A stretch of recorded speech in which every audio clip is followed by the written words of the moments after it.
People do not understand. 99% of people do not understand the difference between the three. So, inputs is effort applied. Outputs is effort applied, is inputs and work done to get the results. So, for example, if I'm doing an input, it's I sat at my desk for 6 hours and watched training videos. I spent 12 hours dialing. I went to the gym 5 times this week. I'm working on building a system. Outputs is what's in your control. So instead of, oh, I made 300 dials, it's no, I presented to 5 people today. Instead of, oh, I sat at my desk for 10 hours. No, I got in front of and I presented to those 5 individuals instead of, oh, I went to the gym 5 times this week. It's, oh, I hit a 15 strain every single day, or I burned X amount of calories, or I did this. So you guys all need to be optimizing for outputs within your business. And then the outcome is the actual results. So it's not, I made 300 dials, it's, I closed a policy. It's not, I ran 5 recruiting calls this week. It's our agency grew by 10% this month. It's not, I went to the gym 5 times this week. It's, I dropped down to 10% body fat. So the one thing I always talk about is you guys need to be, when you're new, focus on the inputs because you don't have the credibility yet to get the results. But when you're experienced, focus on the outcome because that's the only thing that matters. Do you guys think that Mikey or myself or anybody else that's a year, Joe Basso, 2, 3, 5 years into this business, 10 years into any sort of business, do you think they're just, oh, well, I'm just going to focus on the inputs. Hopefully next week's better. No, the only thing I care about and the only thing I'm looking at is, all right, what did we issue paid? What is our average agent? How many people did we hire last month? How out of those many people, how many of those agents got their first policy? Like I'm here to win and I'm playing for results. So I could keep going on about that, but without further ado, looks like everybody's in here. So let's introduce our guest, Mikey Cav. What is up, my brother? What's up, Jonah? So How we everybody doing? knows who everybody knows who you are, but I still have to give you a proper intro because it's been a while since we've had you on the team call. So guys, Mikey came from the solar industry. You were in the solar industry for almost a decade. A lot of people don't know that. You weren't just side hustling solar. You were fully slinging solar. So you've been in the solar industry for almost a decade. You've made multiple millions of dollars in the solar industry. Now you've been in insurance for what, 2 years? Yeah, just hitting the 2 year mark this month. Just hit the 2 year mark. So I'm excited to dive into it. The agenda for this call is just all things sales and leadership. So, Cool. Mikey, we got a lot of new guys on here. Talk to the new agents about how they can hit the ground running really quickly and find success fast in this business. Yeah, let's get I love to get engagements on this. I don't know what's happening. My Discord is attempting to open and it keeps popping my screen off. So I can see some of you guys. I want in the chat post if you are within your first 90 days in the business. So just give a thumbs up, an emoji. Yes, that's me. Whatever. Post something if you're within your first 90 days. So I just get a feel for how many people we have that are really new. Okay, we got a couple thumbs up. All right, all right. Well, first of all, congratulations. Yesterday, me and Jonah filmed a podcast, and he was asking me some really good questions. And I haven't been, I haven't been as much of in a sales role, in a sales driving role, over the last year. So it had me reminiscing and remembering just some of the most valuable lessons, and just putting myself back in position and back in the place of what it was like starting out in sales. And it's been over a decade. And I thought to myself, I'm like, man, how much has happened in that meantime? But I was like, if I could just remember what it was like, and I was like, wow, I had a lot of fear. I had a lot of anxiety. I had a lot of I don't know where that's coming from. Hey, Samuel. Oh, you muted. Like I had fear, anxiety, uncertainty. I didn't have skill set. I didn't have experience. All these things that when you're brand new in sales are going through your mind. So I told Joan, I said, look, when you're starting off in business, you're starting off in sales, the most important thing to realize is that this is 90% mental. Like the game of business is 90% mental. And it's all about your mindset and how well you're in control of your mind. Because the better you know who you are and the more you can understand yourself, the more self-aware you are of your strengths, your weaknesses, your fear, your anxiety, your uncertainties, any of these limiting beliefs, any of the things that would stop you from becoming successful, the easier it is to succeed in sales. And a lot of people get started in sales. They're like, dude, I need to learn everything about the product. I need to learn everything about the script, right? That's what they think. I need to learn everything about the product. I need to learn everything about the script. Sure. But the most important thing is that you get your mindset right, because if your mindset's not dialed, it doesn't matter how many times you've learned the script. It doesn't matter how motivated you were when you started. If your mindset's not right, you're not going to wake up early. You're not going to be coming to the office. You're not going to be hanging in there after a long day with not getting results. You're not going to feel that enthusiasm because you're not in control of your mind. So, number one is get your mind right. Like, focus on that positive mental attitude, but get your mindset right. And a lot of that's reflection, like being genuinely honest with yourself. The same way in sales, if you really want to succeed in sales, the best sales tactic that there is called leveling. Who wants to take a guess as to what leveling is? Somebody guess. Somebody can. I don't know if they're all muted. Can somebody unmute, or is it like a you force mute everyone? Is it not getting too high when you do well, not getting too low when you suck? That would be a definition of staying like even keel, staying leveled. That's important. I see Cam. Cam, you gonna take a gander at this one? You were leaning forward, Yeah. bro, like you're about to Oh, unmute. shoot. Yeah. Can you just re-ask the question one more time? Because my mind was like, So not staying like leveling your mindset's good, even keel, uh-huh, right? Not letting the highs be uh-huh. too highs, like Taryn said, not letting the lows be too low. But I'm talking Yep. about a sales tactic called leveling. What do you Yeah. think that sales tactic is? Man, it kind of sounds like a straight line method. Like really just staying in the flow of things and staying like in one straight line as long as possible when it comes to consistency. So I think it's something that could be tied to an everyday thing that you're doing in Yeah. your process. I'll tell you exactly what it is. And in the beginning in sales, like the first to give you guys background, me and Jonah share a similar story. Like first 3 weeks, I didn't make a sale, and I was knocking doors 7 days a week from like 8 a.m. to 9 p.m. every single day. I couldn't get a sale, and I'm like, man, this is difficult. And I was like thinking to myself, I'm like, man, if I just got to know more about how solar panels work. I got to learn more about this. I got to get my pitch down pat. And then all of a sudden one day I was like, man, you know what? Fuck this. Like I'm about to fail and go home. I have no money, so I'm just gonna start to level with people. Like I'm gonna start to level with people. Jonah kicked off our sales meeting today, and we did a workout. And Jonah was like, "I'm not gonna lie to you. I was shocked at how out of shape some of you are." I was like, "Dude, I was shocked myself included." I'm like, "I thought I was gonna throw up a few times in there." And I'm like, Jonah just leveled. He's like, "Look, I'm gonna be honest with you. It's called leveling. Like authenticity, being genuine, being honest is the best sales tactic that there is. There is no trick, there is no tip. There is nothing that you can learn in sales that is more effective than just leveling with somebody. And when you are honest and you are being authentic and you are being genuine and you truly care, and somebody's in a situation where they're making $8,000 a month and their wife's making 3,000 part-time, their expenses are 5,000, and you ask them what's going to happen if you're no longer here, and it's like, oh, my wife, we'll figure it out. There's some stuff right there. It's like, look, Cam, do I have the permission to level with you? Or like, Cam, do I have the permission to just, to level with you here? Like, and then you just are so authentic and honest and genuine. And when you do that in the sales process, that is going to get you further than anything. So don't think that there's any shady tactics or any specific lines or any manipulation, anything like that, that's going to get you better at sales than just being 100% genuine and authentic and actually caring.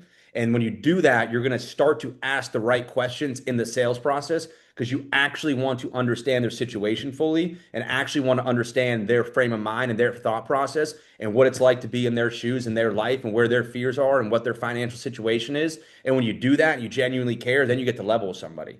Like a lot of us have friends or people we think are friends. I've learned this lesson the tough way in business and life. And I'm like, man, like my friends aren't the people that when I'm in Tampa, they hit me up because they knew me 5 years ago when I was partying all the time and I would buy bottle service. And they're like, dude, you coming out tonight? It's like, those aren't your friends. You know what I mean? It's like your friends are the people that would come up to you and be like, dude, why are you doing that? Why are you spending money? Like why are you drinking and doing that stuff when I know you have goals? Your friends are the people that are going to be honest with you, right? So if you want to be a really good insurance salesperson, if you want to be a really good salesperson in general, you have to be honest. You have to be honest and you have to be professionally confrontational. That's what leveling is about. In sales, there's often times where we don't want to ask that question because it's going to make us uncomfortable, but that's going to make the sale. In sales, if you're presenting a lot and you're not closing, it's simply because you're deciding that that discomfort in your gut to push for the close, to ask the right questions to get the close is overpowering your ability to level with that individual and get the deal done. Guys, write this down. Put this on a sticky note and engrave it in your forehead. What am I doing today to make myself uncomfortable? What am I doing today? The moment you stop getting uncomfortable is the moment you stop developing, and that's the moment you decline.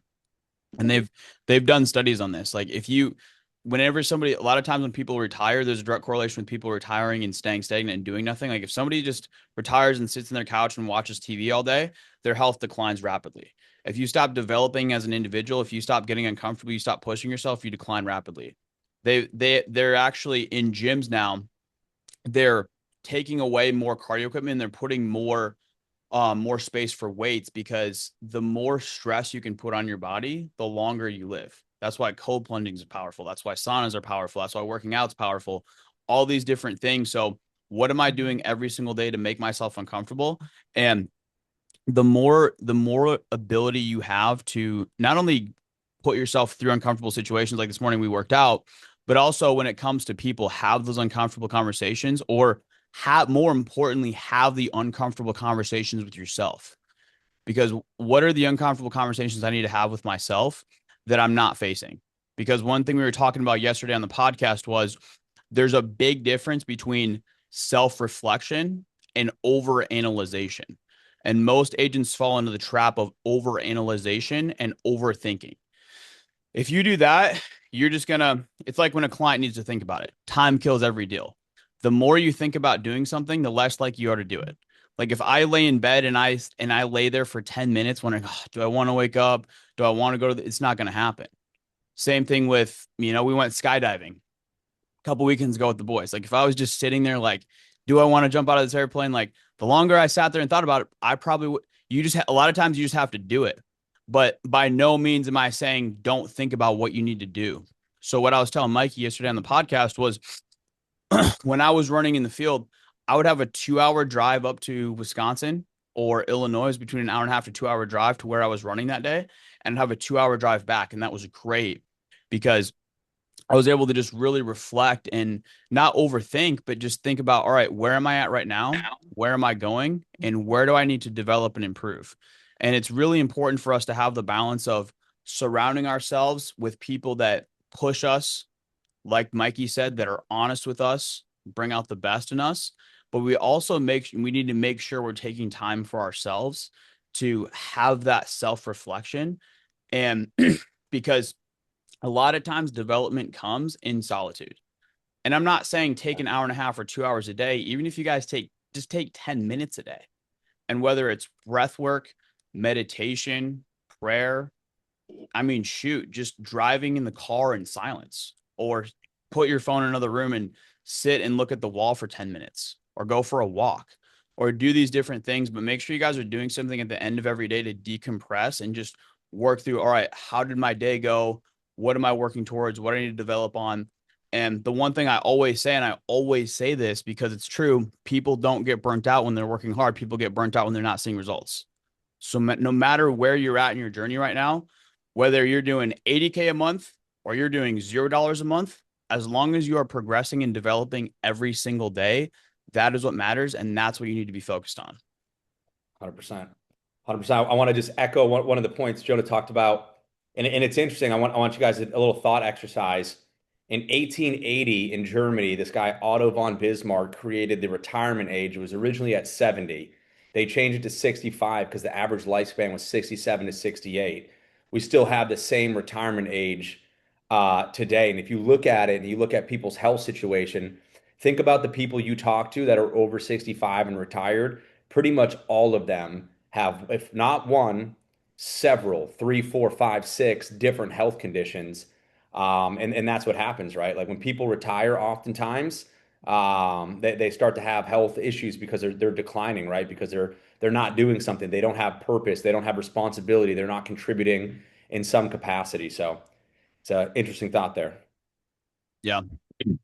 What was your thought process, Mikey, when Because I didn't realize it took you 3 weeks to get your first sale until you told me yesterday. It's funny, it took us the exact same amount of time. What was your mindset and your thought process before you didn't have any results? You didn't know, hey, I don't know if sales is for me. I haven't made any money, and you're still going out there every day doing your thing, hoping you see success. Yeah, I mean, dude, I remember the first day of my true sales career. I did some network marketing in high school, so I guess that counts. But like true direct sales, direct to consumer, or business to consumer. I remember the first day I was like handed an iPad, and they were like, "All right, it's time to pitch."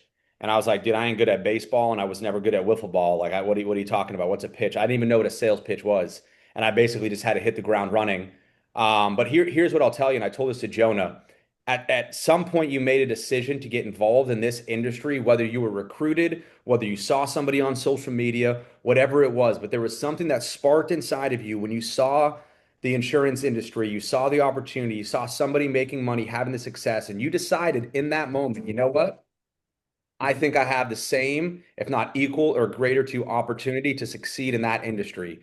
And then what happens is once you get into the actual game of it and you're hitting the phones, for me, it was knocking doors to start, but hitting the phones in insurance, all of a sudden you're going through the monotonous, tedious daily task of doing the same thing and you're not getting the results. So then you're starting to ask yourself, man, is this really for me? It's like, well, nobody told you it was going to be easy. Nobody told you that it was going to be easy. They said it's simple. Here's the things you need to do. Like you guys are so lucky to be a part of Prosper or any of the other agencies inside of Prosper because you guys have unbelievable leadership. Look, I've been in direct sales for almost 10 years.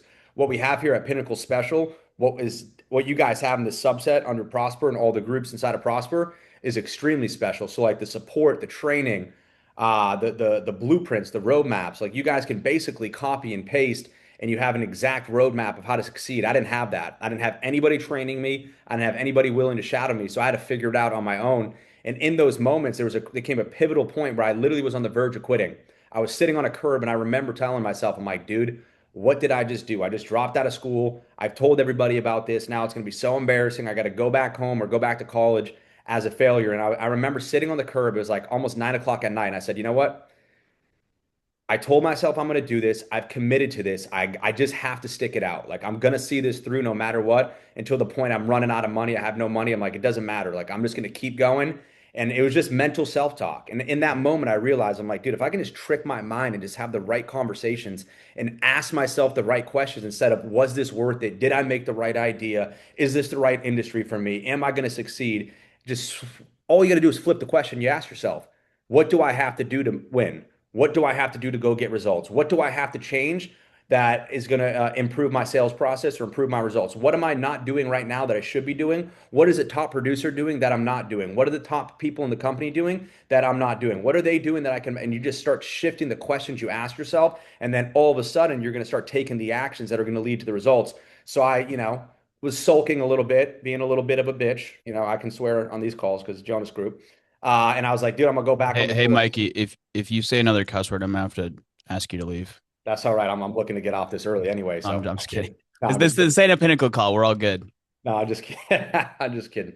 But I started knocking doors again, right? And then all of a sudden, this guy drives by in his minivan, rolls down the window. I hand him my business card, and I was told not to do that. But this guy was like, "Hey, come back. My wife wants to talk to you." They end up cooking me dinner. I end up making a sale, literally because I just made a decision in my head. I was like, you know what? I'm just gonna keep going. And the moment I was like, I'm gonna keep going, God, the universe, whatever you believe in, just said, okay. I was testing you. You passed the test. Here you go. And that's truly how it works in business. It's like the moment we feel like giving up, like in the workouts today, there were so many times where I was like, dude, I probably should stop. You know what I mean? Like, I think my asthma's bothering me or I might have a heart attack. My cardio is not that good. I haven't done hit cardio, especially at 6 in the morning in a long time. I'm like, dude, that ain't, I'm like, oh, I'm getting some weird chest pains right now, you know? That was a great workout. Shout out Coach Cliff. 100%. Shout out to Coach Cliff. Look, if I was 20 years old and I didn't have enough control of my mind, I probably would have stopped because I would have been like, oh, maybe I am having a heart attack. Maybe I'm having a panic attack. Maybe I'm pushing myself too hard. But once you're in business and you push through the resistance enough time, you realize that your brain's just trying to trick you and keep you safe, and you just persevere through that. Cam, you got a question? Mikey, I need to add to that because Yeah, that go was ahead. what you said is so good. And as you're talking, what I'm thinking about, and every single person on this call, I want you guys to do something. I want you guys to take a mental audit of your circle and write this down. You are never going to be legitimate to the ignorant. I saw a reel. I saw a reel of on Instagram, and it was this guy giving financial advice on the stock market. And it was this older guy. He's in his 80s, 90s, and he he's giving advice. And I looked at the comments that said, "Go home, old man, grifter. You don't know what you're talking about." That guy was Ray Dalio. I don't know if you guys have read his book Principles. Phenomenal book. He's ran a multi-billion-dollar hedge fund. And I look at these 20-year-old idiots, and I said, "You have no idea who's talking right now." So a lot of you guys are, and it actually legitimately breaks my heart because I've seen so many talented people come into this business and they have the wrong people in their ear and people that are putting self-doubt or negativity in their ear, whether it's family members or their spouse or their boyfriend or girlfriend, or it's their mom or their dad or their brother or whoever. And a lot of times it's coming from a place of that person is projecting their insecurities onto that individual or trying to bring them back down to that level, and they end up failing out of the business. So I don't know what Mikey's response to this would be, but I would argue and I would estimate that if Mikey was living, like, let's say he went over to California, moved to California. If his house was a bunch of guys who are like, oh man, these doors suck. This is a bad area. I don't know about solar. I don't know if we could do this. Mikey probably would have quit. Or if, luckily your parents were supportive, but let's say you were leaning on your dad or your mom for advice. And let's say, hey, I'm out here struggling and you're being vulnerable, kind of telling them what you're going through. And your mom's like, oh yeah, like, honey, it's okay. You should come home or whatever else. And that was me. Like when I was struggling in this business, my dad, because our parents, and it was out of love. He wasn't trying to be malicious, but my dad was like, well, maybe it's not for you. And I remember in that moment, I had a decision to make. And I said to my dad, I said, Dad, I love you, but please never give me advice on business again. I'm working my ass off and trying to figure this out. And since then, he hasn't given me any advice. And so be very, very selective on who you take mentorship from. 100%. If you're taking it, think about, all right, my rule of thumb, if I'm going to take advice from this person, I only take advice from people that I would trade places with. If you're not willing to trade places with that person, do not listen to what they have to say. I remember when I was in that phase of I wasn't seeing success and I didn't have the track record yet. I remember I walked into an office at our old insurance company, and there was this kid in there, and he was dialing, and all he said to me was, we're dialing together, and I could tell he was having a tough day, and he's like, man, he's like shaking his head. He's like, these leads, man, I don't know about this. I didn't say a word to him. All I did was I closed my laptop and I went and sat on the opposite end of the room and I kept dialing. So do not listen, do not take advice, and do not listen to anybody that you would not trade places with. And if they figure out what are my goals? What are my goals in this? Okay. If your goal is $40,000 a month, only listen and only take advice from people that have consistently produced $40,000 a month. If your goal is, hey, I want to build a sales team to $500,000 a month, only listen and only take advice from people that are running or have run a $500,000 a month sales team. That is so important. So, Mikey, 100%. what are the biggest lessons that you've learned in leadership over the past decade or so? Man, I said this in the training, and I know it's repeated, but it's like the business that we're in is just it's a personal development plan with a compensation, or sorry, it's personal development with compensation plan attached to it, and you're never going to out earn your level of personal development. But in order to be a good leader, you have to understand yourself first, because the first step in anything is self mastery. And I tell everybody this. I didn't realize this. I spent so much of my time in my early career managing and leading sales teams, trying to save everybody, because I was like, dude, I sucked. I was like, dude, I sucked in the beginning and nobody gave me a chance. And if somebody just cared enough and really put me under their wing and spent the time, like, I probably would have had a different result. And so when I would see people struggle, I would do the same thing. But the difference was is they weren't putting in the same amount of work. Like I was out on the doors at 10, 12 hours throughout the day. I was getting dropped off in turf with literally an Uncrustable, a Nature Valley bar, 5 hour energy, and 2 Poland Springs that my roommate Andrew Zambetti would make for me in a care package because I had no money, and he ordered it all on Amazon back in the day. I remember it. And that was my thing, dude. He dropped me in a bag. I dropped my bag in a bush in the neighborhood, and I would just go. And I thought to myself when I started managing people, I'm like, man, I can see the potential in that person, but you can never ever want something more for somebody than they want it for themselves. Like somebody's got to want to change. If somebody's like, I want to get in really good shape and they're committed and they take all the right action, they're maybe not getting the results, but they're doing everything and they're working hard. Those are the people that you pour into. It's the people that aren't putting in the time. So I had a theory in door to door. I was like, dude, if you're not hitting X amount of doors or you're not at least going 40 hours, like I'm just not going to talk to you. Like we're not going to have a one-on-one. We're not going to have a conversation. If you're not hitting these minimum inputs, like Joan was talking about, like we're not even going to have a conversation because I don't even know where to help you.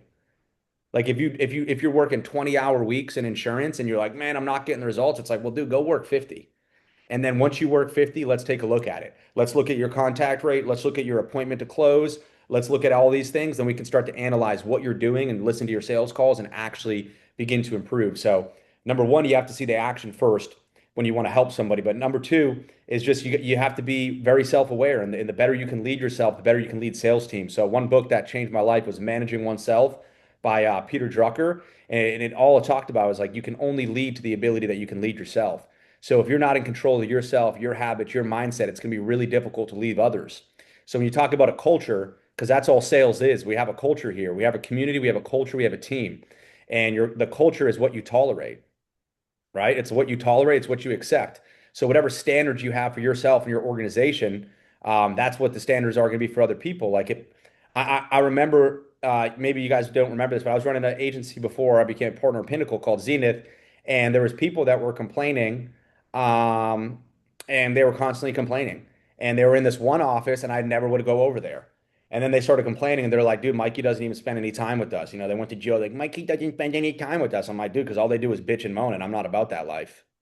I'm like, all they do is complain. All they do is complain. Every time I look, they're not working. Every time I look, they're having side conversations, talking to each other. Dude, this is the leads are bad, or this is. And I'm like, I told them, I'm like, guys, look, there's one thing I don't allow, and it's constant negativity and it's constant gossip. I'm like, that's not what we do. We don't gossip. We don't allow negativity. It's okay to have negative emotions and feel those things, but you don't go around communicating. It's like, hey man, how you doing? Oh, freaking tough day, man. Freaking no one's answering today. It sucks. I'm like, all right, now you're just posting out negativity. Now that other person's like, yeah, dude, same here. Now, guess what? Now you're having a culture where people think it's acceptable to talk about the negativity. It's like, dude, don't ruin someone else's day just because you're having a challenging day. So I think those things are just standards and expectations that you need to set in leadership. And yeah, people watch what you do, and then when it comes to like production or who you are, they say people do 50% of all the good things you do, and then 100% of all the bad things you do. And I realize that.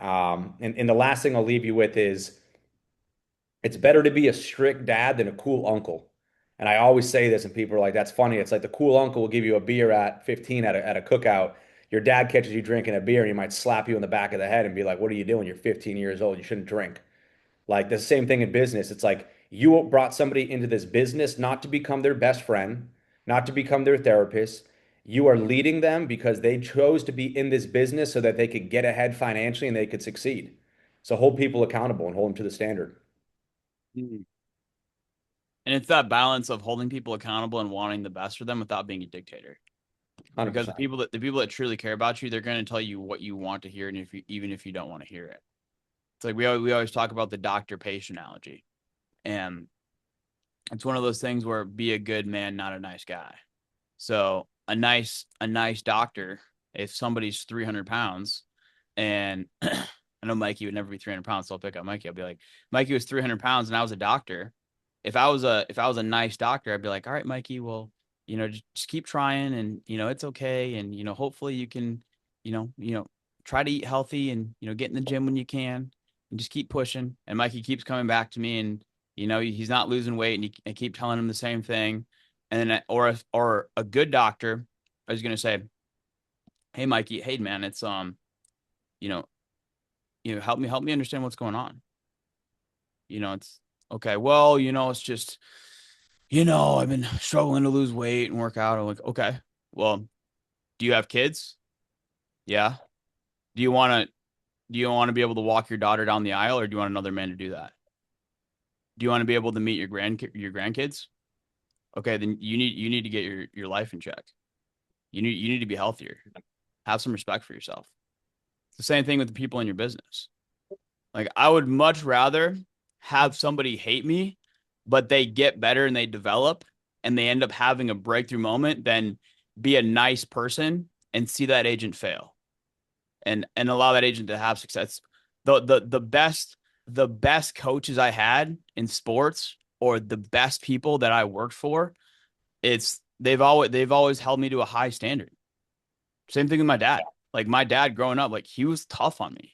He would get aggressive with me a few times. And there was a while where I resented that, but now I'm so thankful for that because he said, "Hey, you were made for so much more.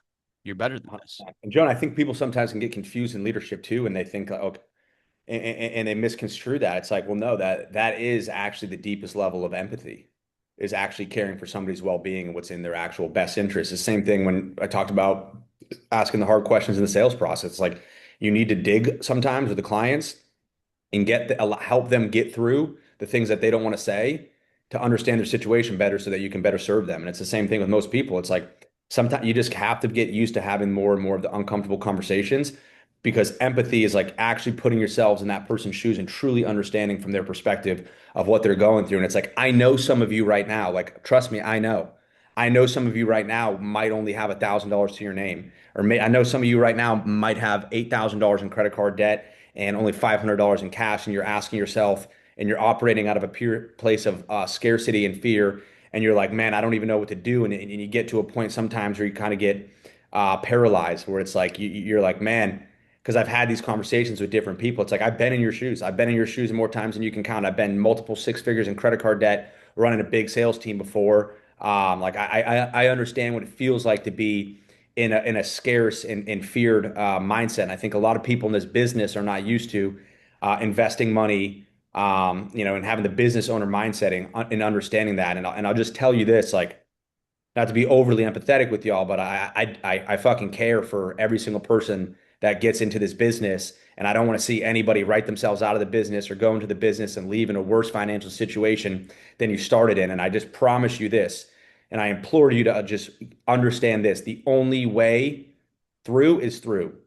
The only way through the other side is through. And the only way to starve your doubt is to action. And me and Jonah were talking about it. And I'm like, man, you can get to a point where it's not about self-analyzing and now becomes overthinking.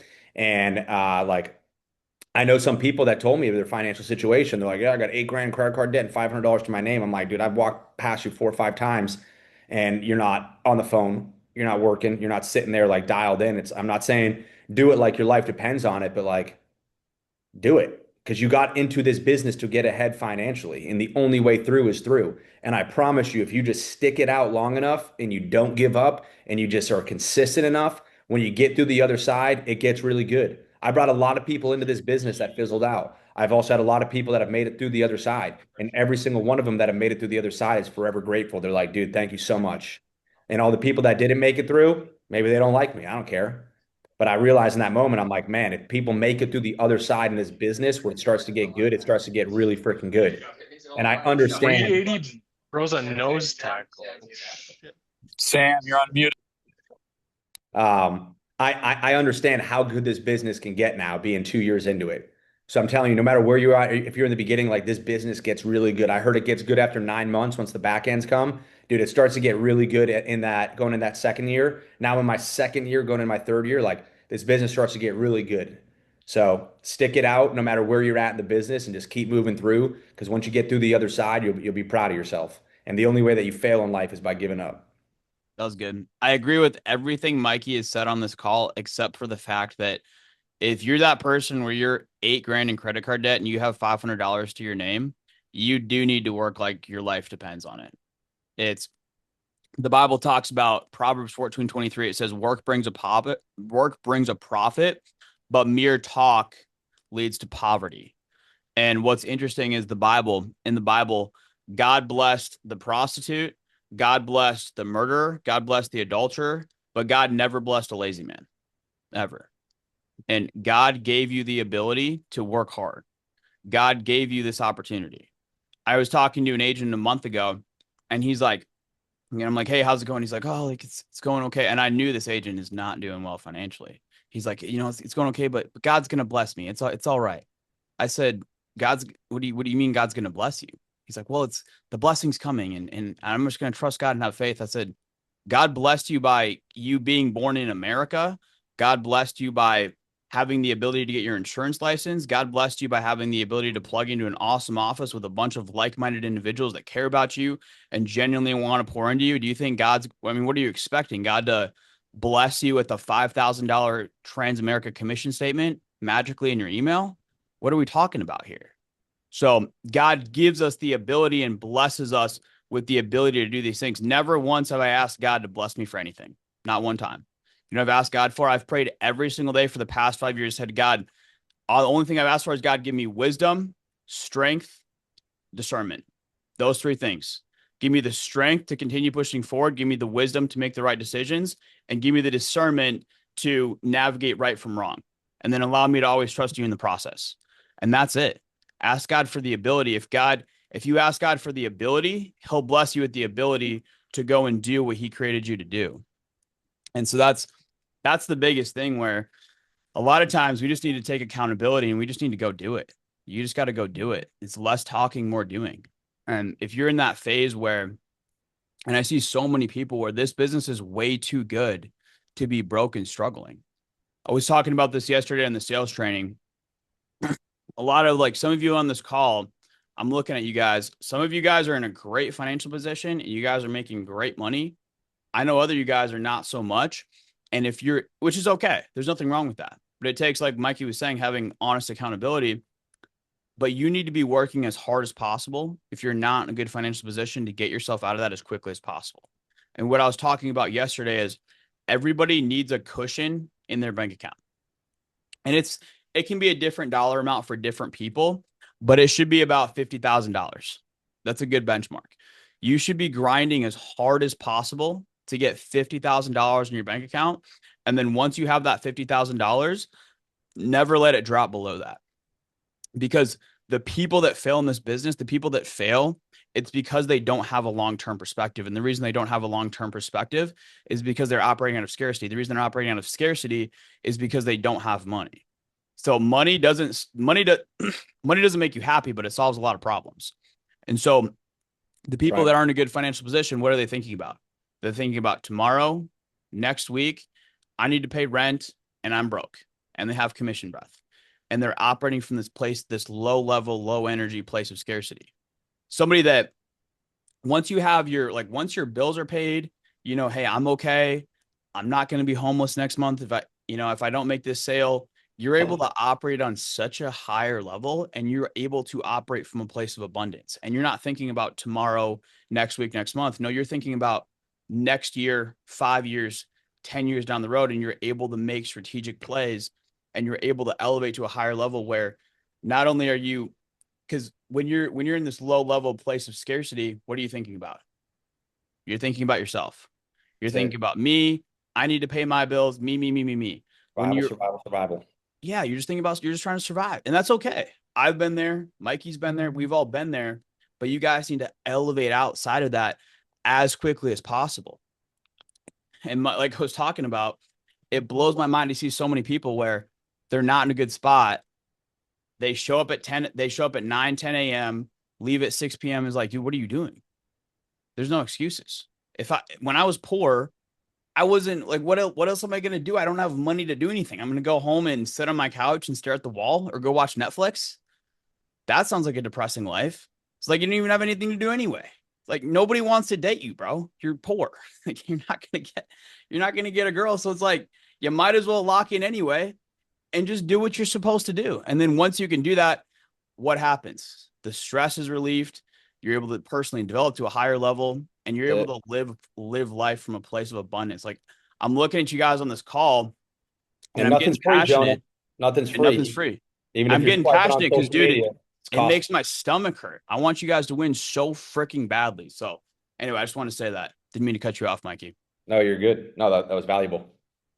I know this call is a bit intense and passionate, but yeah, I share that sentiment. It's like I've seen what pushing through and wanted to give up in sales did for me when I was 20 years old, and the life and all of the things I've been able to do with that.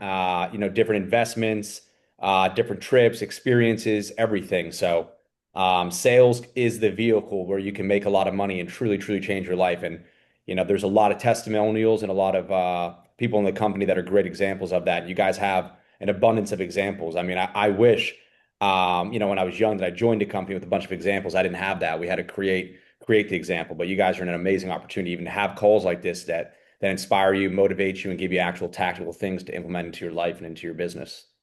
Yeah. It's 3:44, so we got about 5 minutes left of this call. Last question for you, Mikey. Over the past 10 years you've been in sales and leadership, what are the non-negotiable principles that you found to lead yourself and see success? The non-negotiable principles. Um, if you stick to them, and easier said than done, positive mental attitude. So number one's the mindset, positive mental attitude. Number two is, oh, look at that, thumbs up. He liked that. Number two is stick to your commitments because one, that builds self-confidence, right? When you keep the promises you make to yourself, but also it makes you reliable for others. And I know personally I'm ambitious, right? So sometimes like I'll sometimes in business I'll agree to do things and I'll agree to too many things. So it's like don't agree to do things or execute on things that you don't have the time and the bandwidth to do. Because what happens then in life is you'll start to get open cycles. And the more open cycles you have, the more stress you have. Because if you have all these things that need to be done, but you're not completing the cycle, they start to stack up on each other. And that's when people start to feel overwhelmed. It's like even if you put your laundry in, you forget about it and it's in the washer, and then you leave all day, you come back, you're like, oh shit, dude, I left my clothes in the washer. Now I gotta dry them. But now you have other tasks and they start to stack up. So I would say bite off more than you can chew, which is good because it forces you to level up. But if you're going to commit to something and somebody's going to rely on you to execute that, make sure that you get it done. The third is I'm not this person, but you got to get organized. Like you got to get organized with your leads, in your follow up. You got to get organized with your structure and your schedule and your meetings. You got to get organized within your finances. And if you are not good at that, start using tools or once you start to make enough money, hire somebody, hire an assistant, like delegate out to the things that you're not good at that allow you to be better organized. Because when you're more organized within your own life and your own business, then you're able to prioritize. So you organize, prioritize, execute. And that's all a business is. It's that simple. Organize everything. All right, what needs to be organized? Okay, great. All these things need to be done. Now I have a clear view and vision of what needs to happen. How do I decide and prioritize what's the most important thing, like what's going to move the needle in this business? To be honest, there's a lot of things and a lot of things that you can find to do that you think are being productive, but they're not because they're not moving the needle. What moves the needle? Moves the needle is selling, training, recruiting, selling, training, recruiting, selling, training, recruiting. And a subset of that is how do you find maybe better leads or how do you improve, your text message or how do you hire some VAs to buy you more time? Like all those things are subset, but ultimately it's just trying to get you in front of more people and make you more efficient and more organized so that you can make more money. So a lot of the decisions you make should just be how do I make myself more efficient, more productive so my business can make more money? How do I help more people in my business make more money? And if you have that as the rule of thumb, you're gonna not be distracted by all these ancillary things that are busy work that you think I'm doing this. It's like well, you're not an admin, dude. You're a killer. You're a salesperson. It's like you're not an admin. I found myself end of last year, doing certain admin tasks, and I was like, dude, I can't do it. I can't do it. I'm delegating it out. I'm delegating it out. I got a VA and I got an executive assistant, and then I have an AI assistant. I'm like, let me figure out how to get all of these things that are low leverage tasks out of my way. So then I can focus on the high leverage tasks that actually make me money, the business money, move the needle. Huge. What a great note to end on. Guys, if you guys have not gotten your flights already, friendly reminder of the Chicago Summit. It is August 17th and the 18th up in Chicago. Guys, we were just up in Chicago a week ago. The weather is absolutely beautiful. This is the best time of the year. So August, June, July, August is perfect to be up there. So we got a 2-day summit. We're doing a lock-in afterwards. We got a sick penthouse right down the street from our Chicago office. So we're going to be doing a lock-in in the office, in the penthouse. So if you guys want more information on that, let me know. I know a lot of guys got a few houses in the suburbs. So make sure you guys get your tickets to that. Also, friendly reminder, we're going to keep saying this until you guys consistently do it. If you guys want your Pinnacle bonus, if you guys like free money, make sure you guys are submitting your sales in the Pinnacle portal. And other than that, let's make it a massive week. God bless, and reach out if y'all need anything. Let's Peace. go. Appreciate you, Prosper.